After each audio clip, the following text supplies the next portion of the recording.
Okay, today's daf is daf kuf ches. We're going to begin on daf kuf zayin at the bottom. Bava Kamah Daf. See on the bottom over there, kozayin. So just to give a little recap, the Brisa quoted earlier teaches that a shemer who would be chayiv for kefil if witnesses were to testify that he had in fact stolen the bikodan, which he had taken an oath. What do you say? He attested to his theft, so he does not pay the additional chaimish normally opposed upon one who takes a false oath with regards to mammon. So now the Gemara explores the reason of the salah. So Bava Kamah Daf asks a shaila, mammon hamachayv kefil peitres chaimish. Well, we said that the monetary obligation that renders him chayiv to pay double. However, it makes him exempt from paying the additional 1/5. Or perhaps it's the taking of the oath that renders him chayiv for kefil, which exempts him from the additional 1/5 payment. So the Gemara says, what are the cases? What's the practical difference? The case is where he falsely states the claim that a ganav stole the pikodan, and he takes an oath. He says, yes, I promise that a ganav stole the pikodan. And then he retracts and he falsely states the claim that it was lost, and takes a shua to that effect that it was lost. Now, witnesses come and testify with regards to the first claim that at the time that he took the shua that the pikodan has been stolen, it was actually in his possession. And and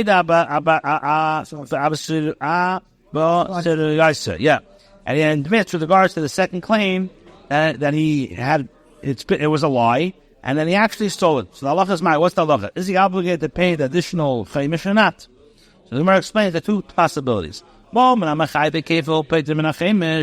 I say that when you have a monetary obligation that renders him chayiv to pay kefil, which exempts him from the additional 1/5 payment, and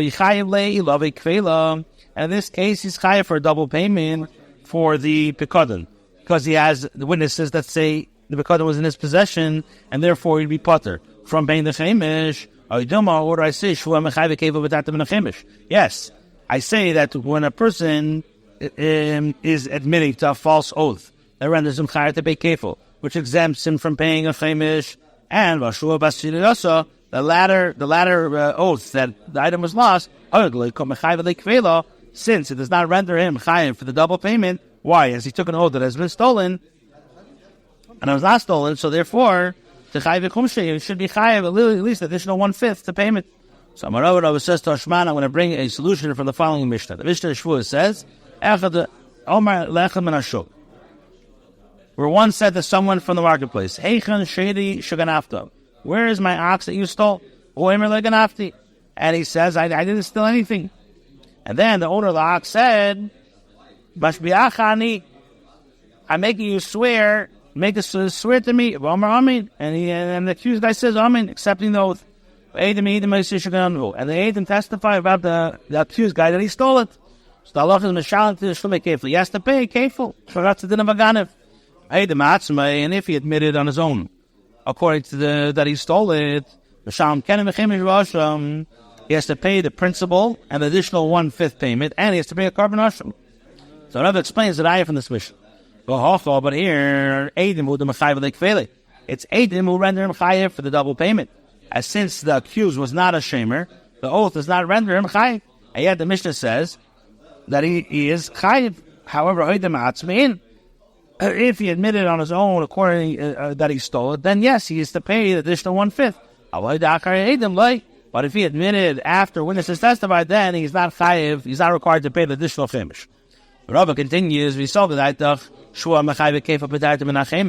and if it enters in your mind to say that an oath renders him chayiv to pay kefil, which exempts him from paying the additional 1/5 payment.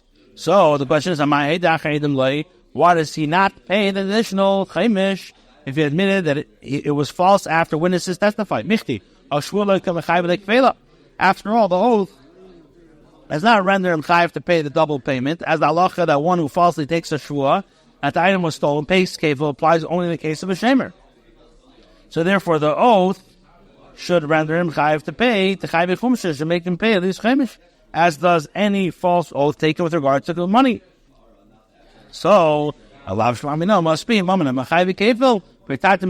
must be that in the monetary obligation that renders him chayiv to pay the double payment, which exempts him from the additional 1/5 payment. So the Gemara says shmamino, you can learn from the Mishnah that the chaimish payment is dependent upon the type of monetary obligation and not on the shvua resolving Rami Bar Choma's shaila. Ravina asks concerning the additional chaimish. Ravina asked the shaila, chaimish ukfela b'tei gavri mai. If the additional 1/5 payment and the double payment are split amongst two men, what's the halacha? So the Gemara says, "Eichi dami." What are the circumstances?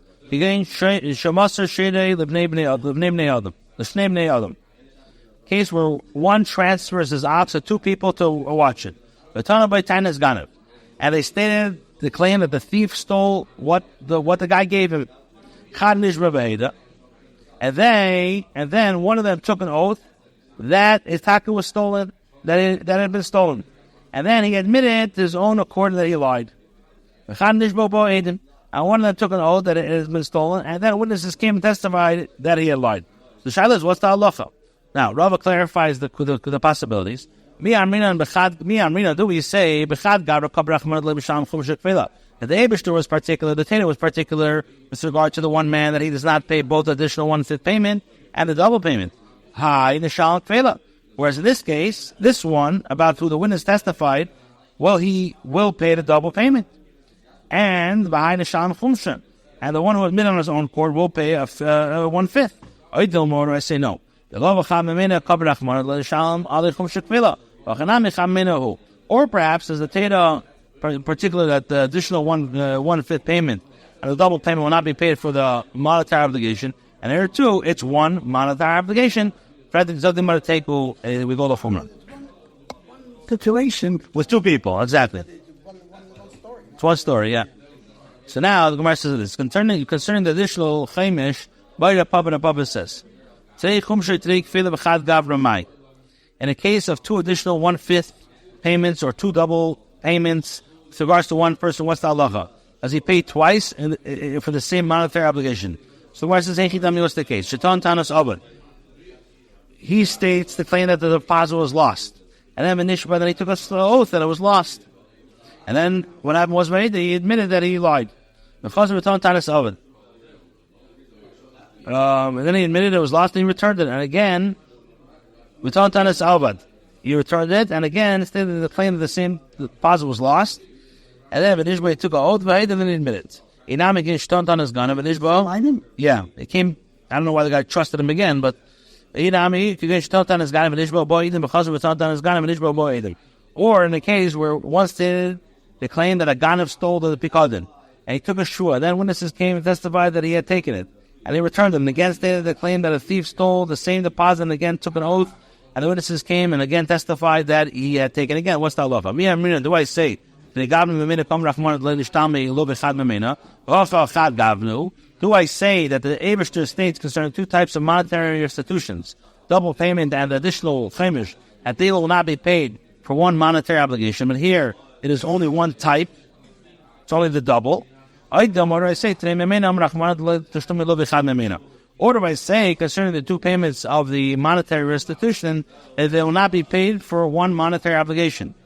And here too, there are two payments of monetary restitutions, whether in the case of two additional 1/5 payments or the kefil payments. Toshma, he says, come and bring a raya. The Torah says, and you shall add a 5th part to him. So we see clearly the Torah added many additional 1/5 to one principle, meaning one could be obligated to chaimish many times over. So the yes, you're talking right. Now, concerning the Gemara discusses now a machlekes amaroim similar to this case. If an owner demanded of a shemer chinam, then he returned a pikadon, and he claimed that he had and he claimed that it had been stolen from him. V'nishba, and this shemer chinam took a shvua that the pikadon was stolen from him. Now, and despite being potter from paying, shilim, the shemer paid on his own accord. Then V'hukar Ganav, and then the thief was identified. So the shaila is kefel l'mi. To whom does the double pay? So the shemer chinam, he lied. He said that it was stolen. And then he says, you know what? I don't want to be here. I'm going to pay you. And then they found out that the guy's a ganav. So the shaila is now he has to pay kefil. So who does he pay kefil to? Abaya says the Baal Pikodim. He has to pay to the owner of the deposit. And Rabbi the Misha Pikodim, that's like to the one whose possession the deposit was with him as it's stolen. So in other words, he says, I paid you back. So Abaya says when he has to pay to the owner of the Pikodim. Rabbi says no, he has to pay, meaning he gets the situation because he paid on his own. No, sorry, I made a little mistake. Sorry, let me start again. The guy's a shemer chinam. He makes a shvua, and he says that it got stolen. And even though a shemer chinam is potter from he paid for it. Then they found out who the ganav was. Not that he was the ganav. Sorry, they found out who the ganav was. So now the ganav has to pay kefil. But who was the ganav pay kefil to? Does he pay kefil to? If the who gave the money, it will offer the line. Or he took over the ownership. Yeah. So who's the owner? So Baya says the Baal Pikodim, the original owner. And Rabbi says no, it's to the who had the Pikodim then. Okay. So the expense is Abaya Omer the Baal Pikodim. Abaya says that the kefil is paid to the owner of the deposit, given the Atah Chibur. Since the shamer troubled him by taking an oath instead of paying immediately, the owner is not willing to grant acquisition to the double payment to the shamer. So who's it paid to? It's paid to the owner. So why keep the shidduch? Like you said, since he paid for it, the owner grants like the acquisition of the payment to the shamer. So the Gemara explains, and they disagree with regards to a diuk to be drawn from the Mishnah in Bava Metzia. The Tanan we learned in the Mishnah. In the case of a person who deposited with another, an animal or a kalim, and they were stolen or lost, and the shemer paid the owner, he did not want to take a shvua. Sharei Amro.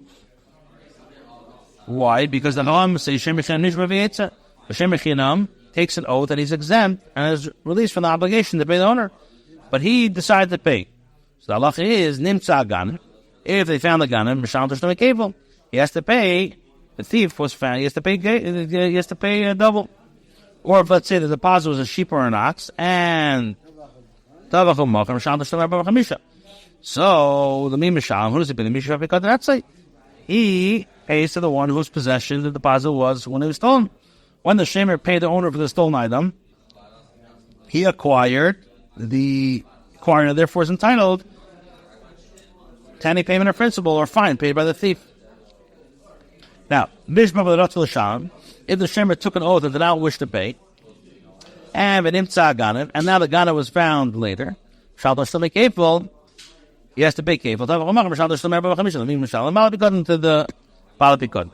So like this, Abaya daik Meresha, and Rabbi medayik Sefer. Abaya was medayik from the Yeresha, and Rabbi was from the Sefer. Abaya daik Meresha, Abaya inferred from the wording of the first clause of the Mishnah, says if he paid and he doesn't want to swear, so the halacha is the thief pays kefil or dal v'heid. Now, time of the Shava. Abaya says, what's the reason that the ganav pays the shamer? Is specifically that he did not wish to swear. But if he took the oath, even though he paid, so the mimishalim, to whom does the ganav pay the double, is the Baal Pikodim, the owner of the deposit. And Rabbi inferred the halacha from the wording of the later clause of the Mishnah. If a shamer took an oath and did not wish to pay, you want to pay, the ganav must pay the penalty of the owner of the deposit.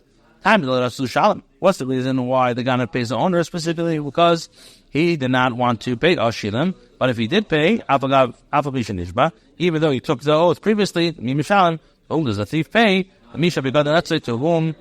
To the one whose possession the deposit was with, was when he had lost. Now, the latter clause is difficult to the Pina of Abaya. So Abaya will say, this is what the Mishnah means to say. Nishba, teaches us that in the case if the shamer took an oath, the shamer took an oath and did not want to pay initially before taking the oath, or rather wanted to pay and only after having taken the oath. The mishalim. So who does he pay? The Baal Pikatan. The Baal Pikatan. The Rabbi Kash today. So I'm not Rabbi. I will say Oktani Shilem. This that it says Shilem. The Notzalam Bishwel is Shilem. It means that if he paid, meaning that he taken the shua and he did not want to stand with his oath, but instead paid in order to nullify the oath he had taken, whom does he pay it? The Misha Pikatan, to whom the deposit was when he lost. The Gemara now relates another Shaila concerning the status of a shamer and stolen deposits. So I kind of flip this on its head.